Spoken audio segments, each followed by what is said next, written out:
इस science fiction और चौंका देने वाली कहानी की शुरुआत होती है जॉर्ज नाम के एक एस्ट्रोनॉट को दिखाते हुए। जॉर्ज और उसके टीममेट्स एक स्पेसशिप में होते हैं जो पृथ्वी से अंतरिक्ष के अंदर बहुत ही दूरी पर आ चुके थे।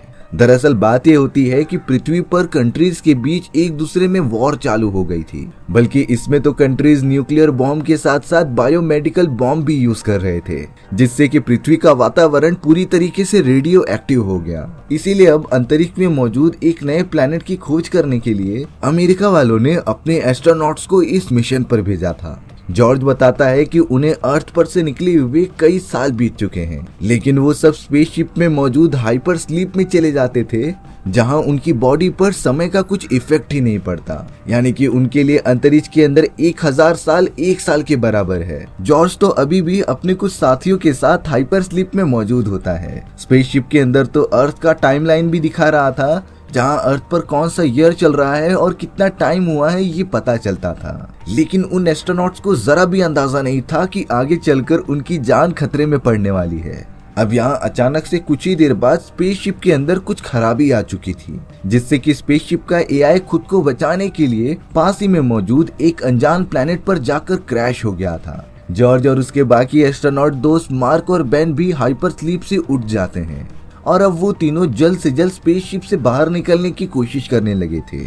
जॉर्ज ये देखकर एकदम शॉक रह गया था कि जिस प्लैनेट पर वो सब लैंड हुए हैं वहाँ पर तो लिटरली भारी मात्रा में ऑक्सीजन मौजूद है, जिसके अंदर इंसान बड़ी आसानी से सांस ले सकता है। इसीलिए अब बिना ऑक्सीजन मास्क पहने जॉर्ज और उसके बाकी एस्ट्रोनॉट दो स्पेसशिप से बाहर निकल जाते हैं। उनका स्पेसशिप डायरेक्टली आकर पानी के अंदर गिरा था, इसीलिए धीरे धीरे स्पेसशिप के अंदर पूरा पानी भरने लग जाता है। जॉर्ज और उसके बाकी दोस्त सबसे पहले स्पेसशिप में मौजूद जरूरी सामान और खाने पीने की चीजों को बाहर निकाल देते हैं, जिसके बाद जॉर्ज, मार्क और बेन किनारे की तरफ बढ़ने लगे। कुछ देर बाद जॉर्ज और उसके साथी किनारे पर पहुंच जाते हैं। जॉर्ज ने बताया कि हमारे पास सिर्फ 2 महीनों का खाना बचा हुआ है, क्योंकि वो सब स्पेसशिप के अंदर होते तो हाइपर स्लीप में चले जाते, जिससे उन्हें ना ही भूख लगती और वो कई सालों तक इसी तरीके से रह सकते थे। पर स्पेसशिप पूरी की पूरी पानी के अंदर डूबने के कारण वो हाइपर स्लीप मशीन की तरफ नहीं जा सकते थे। इसीलिए जॉन, मार्क और बेन को बाकी इंसानों की तरह रोज खाना चाहिए था, लेकिन फिर भी वो बहुत ही थोड़ा थोड़ा खाना खाते हैं। जिसके बाद वो तीनों अपने अपने सूट पहनकर वहां से निकल पड़े थे इस प्लैनेट के थोड़ा एक्सप्लोर करने के लिए। उन तीनों को ये तो कंफर्म हो गया था कि स्पेसशिप खराब होने के कारण वो सब अर्थ पर वापस नहीं जा सकते, इसीलिए वो तीनों इस प्लैनेट को लगातार एक्सप्लोर करते जा रहे थे। हालांकि शुरुआत में जॉर्ज को लग रहा था कि इस प्लैनेट पर कोई भी जिंदा चीज मौजूद नहीं है, लेकिन वो तीनों जैसे ही पहाड़ी वाले इलाके में पहुंचते हैं उन्हें कुछ अजीब तरीके के पेड़ पौधे दिखाई देने लगे थे।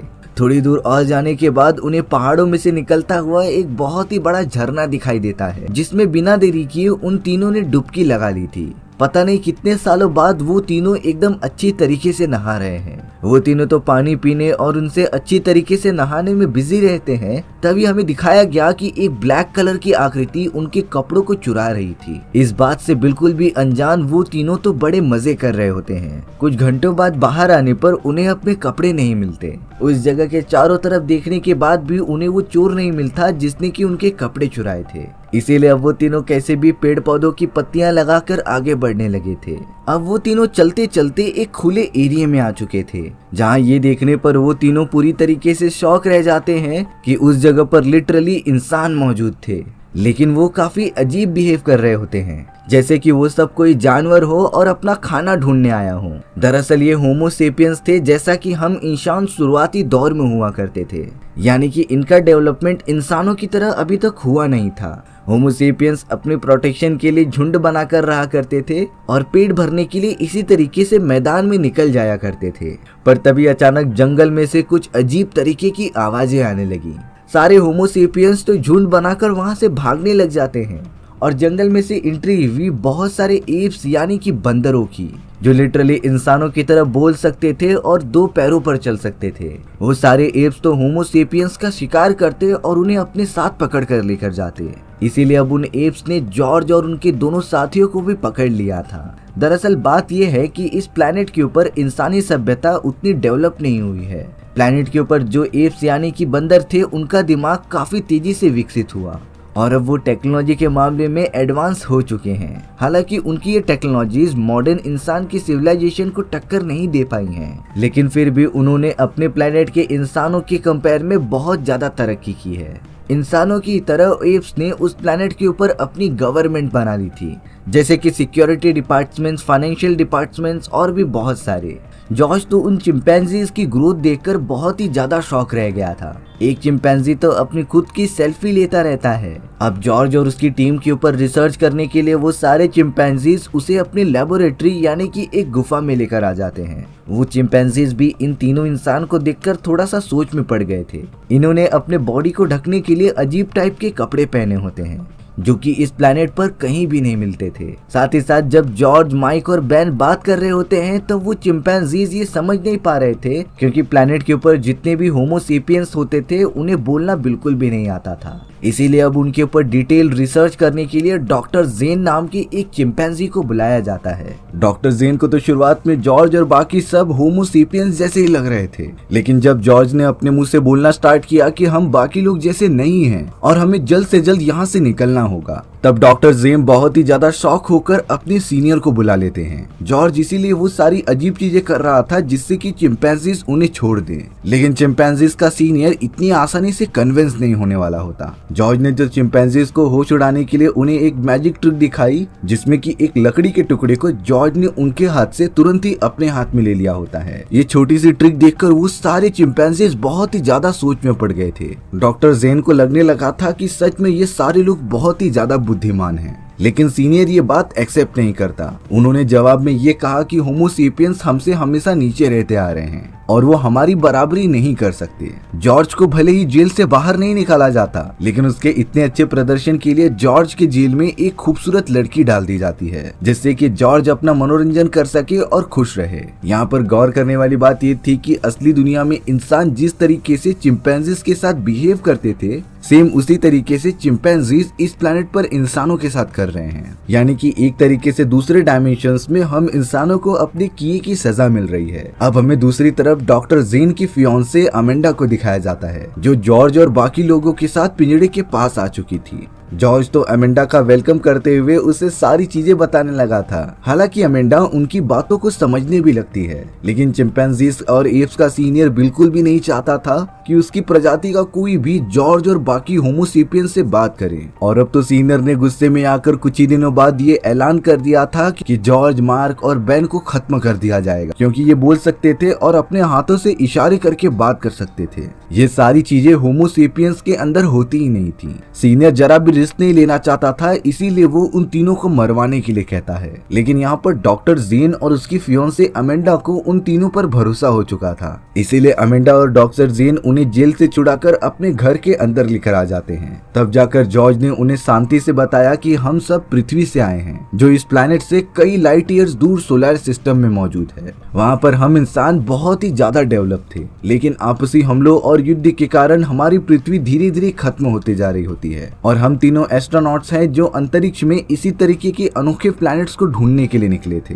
डॉक्टर जेन को ये बात समझ में नहीं आती कि आखिर वो तीनों अंतरिक्ष में तैर कैसे रहे थे। जॉर्ज ने बताया कि हमारे पास एक एडवांस स्पेसशिप है, जिसके अंदर हम सालों से बैठकर अंतरिक्ष की गहराइयों में घूम रहे होते थे। दरअसल इस प्लैनेट पर उड़ने वाली कोई भी चीज मौजूद नहीं होती। डॉक्टर जेन को तो पहली बार मजाक लग रहा था कि ये सब झूठ बोल रहे हैं, लेकिन जॉर्ज ने मैप को देखते हुए बताया कि हमारी स्पेसशिप इसी वाले समुद्र के किनारे पर पड़ी होगी, जिसे जाकर तुम चेक कर सकते हो। जॉर्ज ने तो अपना पॉइंट रखने के लिए एक कागज का जहाज बना दिया था, जिसे कि हवा में फेंकने पर वो थोड़ी देर तक उड़ रहा होता है। ये देखकर अमेंडा भी पूरी तरीके से शॉक रह गई थी, क्योंकि आज तक ऐसा इस प्लैनेट पर किसी ने ना ही सोचा था और ना ही बनाया था। पर अफसोस अब वहाँ सीनियर आ जाता है, जिसने तुरंत ही अपने सारे सैनिकों को बोलकर जॉर्ज, मार्क और बेन को वापस बंदी बना लिया होता है। पर अब देखने से लग रहा होता है कि डॉक्टर जेन और अमेंडा को उन तीनों पर भरोसा हो चुका था। अब यहाँ जॉर्ज बहुत ही ज्यादा फ्रस्ट्रेट हो गया था कि वो जितनी भी कोशिश कर ली, ये चिंपैंजीज उनकी बात नहीं सुनने वाले। इसीलिए वो अपने साथियों को यहीं पर छोड़कर वहाँ से भागने की कोशिश करता है। जॉर्ज जेल से बाहर निकलने में कामयाब तो हो चुका था, लेकिन अब वो चिंपैंजीज के पूरी जगह से होकर भागता रहता है। सारे चिंपैंजीज किसी होमो सेपियंस को इतनी तेज भागता हुआ देख रहे थे। जॉर्ज का मेन मकसद होता है कि कैसे भी वो अपने स्पेसशिप तक पहुंचे और उसे ठीक करके इस प्लेनेट से बाहर निकल जाए, क्योंकि अगर वो इस प्लेनेट पर ज्यादा देर तक रुका तब चिंपैंजीज उन्हें जान से मार देंगे। लेकिन थोड़ी दूर आगे जाने के बाद चिंपैंजीज के एक ग्रुप ने जाल की मदद से जॉर्ज को वापस पकड़ लिया होता है। जॉर्ज को तो जल्द से जल्द जेल के अंदर बंद कर दिया गया था। कुछ घंटों बाद जॉर्ज उस होमोसेपियन लड़की से बात करता रहता है जैसे कि चिंपैंजीज ने उसका मनोरंजन करने के लिए अंदर दिया था। भले ही जॉर्ज इस प्लेनेट पर फंस चुका था, लेकिन वो जब भी उस होमोसेपियन लड़की से बातें करता उसका मन खुश हो जाता। सीनियर ने जब ये देखा तब उससे रहा नहीं गया। उसने तो अपने टीम मेंबर्स को आदेश दे दिया होता है कि उस लड़की को जॉर्ज से अलग कर दो। जॉर्ज थोड़ा सा नाराज हो चुका था, लेकिन फिर भी वो उस लड़की से बात करता जाता है कि कैसे वो इस प्लेनेट से नहीं बल्कि दूसरे प्लेनेट से आया है और उसे जल्द से जल्द यहाँ से निकलना होगा। अब अगले दिन जॉर्ज को कोर्ट के सामने पेश किया जाता है, जहाँ पर जज और सारे लोग चिंपैंजीज थे। वहाँ पर न्याय से लेकर सजा सारी चीजें चिंपैंजीज करते थे।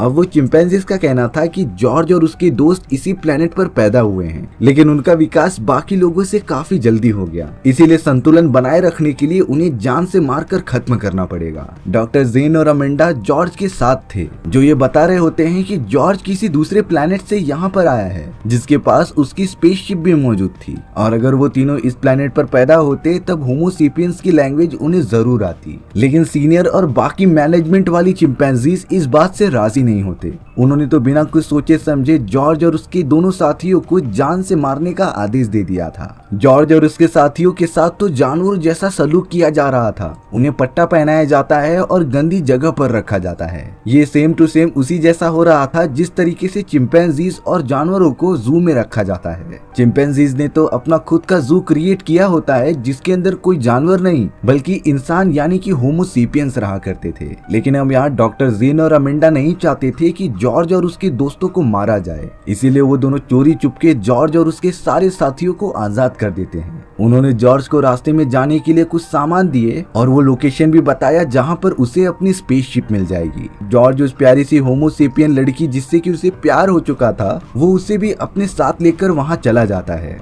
कई घंटों तक घोड़ों पे बैठकर सफर करने के बाद वो पहाड़ी वाले इलाके में पहुंच गए थे, लेकिन इस बार उन्हें ध्यान रखना पड़ेगा कि वो बाकी चिंपैंजीज की सेना के सामने पकड़े न जाए, क्योंकि अगर ये पता चला कि डॉक्टर जेन और अमेंडा ने उनकी मदद की है तब सीनियर के लोग उन दोनों को भी बंदी बना लेंगे। इतने ज्यादा चलने के बाद जॉर्ज एक जगह पर रुककर थोड़ा आराम करने लग जाता है। बहुत ही कम समय में जॉर्ज उस होमोसेपियन लड़की के काफी क्लोज आ गया था और अब उसने डिसाइड किया कि वो स्पेसशिप को ठीक करके उसे भी अपने साथ अर्थ पर लेकर जाएगा। पर अब जॉर्ज को ये अंदाजा ही नहीं था कि वो स्पेसशिप की मदद से कहीं भी जा ही नहीं सकता, क्योंकि स्पेसशिप इतनी ज्यादा डैमेज हो चुकी थी कि वो उसे लेकर उड़ ही नहीं सकता था। डॉक्टर जेन को इतना तो पता चल चुका था कि जॉर्ज जिस टाइप की इंसान है उसी टाइप का बॉडी स्ट्रक्चर हमारा भी है, यानी कि आगे चलकर हम सब भी इंसान में कन्वर्ट हो सकते हैं। लेकिन ये सारी बातें कोई सीनियर और उसके लोगों को कैसे समझाए। सीनियर तो जॉर्ज और उसके दोस्तों को अपनी प्रजाति के लिए दुश्मन मानता था, क्योंकि इस पूरे प्लेनेट पर सिर्फ चिंपैंजीज ही होते हैं जिनका दिमाग की सोचने की शक्ति ज्यादा होती है, और अगर कोई उनसे ज्यादा बुद्धिमान वाला जीव यहाँ पर आ जाए तब वो धीरे धीरे पूरी प्रजाति को ही अपनी तरफ कर लेगा। सीनियर ये बिल्कुल भी नहीं चाहता था, इसीलिए वो जल्द से जल्द अपने सारे सैनिकों के साथ वहाँ पर पहुँच जाता है। वो सब जॉर्ज और बाकी लोगों पर हमला करने ही वाले थे, तभी जॉर्ज ने अपने स्पेसशिप को ढूंढकर उसके अंदर से एक वेपन निकाल लिया होता है, जिससे कि उसने सीनियर और उसके लोगों की तरफ पॉइंट कर दिया था। इस टाइप का वेपन उन चिंपैंजीज ने ना तो सोचा था और ना ही कभी देखा था। सभी लोग एक जगह पर रुककर सोचने लगते हैं कि जॉर्ज के हाथ में क्या मौजूद है। हालांकि जॉर्ज गन की मदद से फायर नहीं करता, वो सीनियर को सारी बातें समझाने के लिए एक गुफा में लेकर आ जाता है। जॉर्ज का एक साथी इसी हादसे में मारा गया था, इसीलिए जॉर्ज और उसके दोस्तों ने वो जमीन खोदकर उसकी पूरी बॉडी की हड्डियां निकाल ली होती हैं, जिसे कि वो सीनियर और उसके हाई ऑफिसर्स को दिखा रहा था। जॉर्ज सिर्फ इतना बताना चाहता है कि आपका बॉडी स्ट्रक्चर और हमारा बॉडी स्ट्रक्चर सेम है और स्पेसशिप के माध्यम से हम दूसरे प्लेनेट से यहाँ पर आए हैं। पर तभी अचानक बाहर से एक बहुत ही बड़ी सेना आकर हमला करने लग जाती है। ये सेना सीनियर के अगेंस्ट काम करने वाले गवर्नमेंट ने भेजी थी, जिन्होंने कमांड दिया होता है कि तुम जॉर्ज और उसके दोस्तों के साथ साथ सीनियर को भी खत्म कर दो। पर जॉर्ज तो बड़ी बहादुरी से अपने वेपन का यूज करते हुए उन सभी पर हमला करने लग गया था। उसके वार को कोई नहीं समझ पाता कि उनसे बचे कैसे। डॉक्टर जीन, अमेंडा और अब जाकर सीनियर भी जॉर्ज का साथ दे रहा था। देखते ही देखते वो सब चिंपैंजीज की पूरी सेना को मारकर खत्म कर देते हैं। लेकिन वो पूरी लड़ाई खत्म होने के बाद तो सीनियर डायरेक्टली जॉर्ज को मारने आ गया था। जॉर्ज तो तुरंत सीनियर को पकड़कर उसे बांध देता है, जिससे कि वो एक जगह से हिल ना सके। जॉर्ज ने यहाँ पर सीनियर से कहा कि अगर तुम हमें वो सारे रिसोर्सेज दे दोगे जिससे कि हम आगे बढ़ सकें, तब मैं तुम्हें यहाँ से छोड़ दूंगा। सीनियर जवाब देता है कि तुम बुद्धिमान इंसान हम सभी की प्रजाति को खत्म कर दोगे और इसीलिए तुम सभी का मरना तय है। और अगर हम चिंपैंजीज का विकास समय से पहले हो गया तब हमारी हालत बहुत ही बेकार हो सकती थी, क्योंकि हम में से कुछ लोग बहुत ही ज्यादा बुद्धिमान बन जाएंगे। और इस तरीके का साम्राज्य सीनियर बिल्कुल भी नहीं चाहता था। बहुत ज्यादा समझाने के बाद सीनियर रेडी हो जाता है जॉर्ज को वो सारे रिसोर्सेज प्रोवाइड करने के लिए। सीनियर ने तो जॉर्ज को कई दिनों का खाना पानी और चलने के लिए बहुत सारे घोड़े दे दिए थे। जॉर्ज अपने साथियों के साथ तो जाता ही है, पर अब उसने होमोसेपियन लड़की को भी अपने साथ ले लिया था। वो लड़की भी शायद जॉर्ज को बहुत ज्यादा पसंद करती थी और अब वो सब निकल पड़े थे अपने सफर की तरफ। सीनियर को जब ये पता चला कि डॉक्टर जेन और टाइलर ने जॉर्ज की मदद की है जेल में से भागने के लिए, तब सीनियर ने उन दोनों को ही हमेशा के लिए जेल में रहने की सजा सुना दी। डॉक्टर जेन और अमेंडा तो सीनियर के सामने गिड़गिड़ाने लगे थे कि उन्हें कुछ मत करो। तब सीनियर बताता है कि मैं तो मजाक कर रहा था, मेरे होते हुए तुम दोनों को कोई कुछ नहीं करेगा। यानी कि जॉर्ज जैसे बुद्धिमान इंसान के कांटेक्ट में आने पर सीनियर और वो सारे चिंपैंजीज भी काफी इंटेलिजेंट हो गए थे। लेकिन यहाँ जॉर्ज को असली सच्चाई तब जाकर पता चलती है जब वो एक नदी के किनारे आ गया था। वहाँ पर जो चीज मौजूद थी उसे देखकर जॉर्ज पूरी तरीके से टूट गया था। दरअसल वहाँ पर स्टैच्यू ऑफ लिबर्टी थी, जो कि आधी जमीन में धसी हुई होती है, जिससे कि जॉर्ज को अंदाजा हो चुका था कि ये कोई और प्लेनेट नहीं बल्कि उसकी खुद की पृथ्वी है, जो इतने सालों बाद पूरी बदल चुकी थी। यानी कि पृथ्वी पर से हम इंसानों का खात्मा हो चुका था और एक बार फिर से होमोसेपियंस और चिंपैंजीज जन्म ले चुके थे। जॉर्ज तो इस बात से बहुत ही ज्यादा दुखी हो जाता है कि अब वो अपने पुराने वाले अर्थ पर कैसे जाएगा। और इसी रिग्रेट और सस्पेंस के साथ ये मूवी यहीं पर खत्म हो जाती है। सो व्यूअर्स, आपको ये स्टोरी कैसी लगी कमेंट सेक्शन में बताना भूलना मत। और अगर आपको मेरा एक्सप्लेनेशन 1% भी अच्छा लगा होगा ना, तो वीडियो को लाइक एंड चैनल को सब्सक्राइब जरूर कर देना। मिलते हैं नेक्स्ट वीडियो में, तब तक के लिए बाय बाय।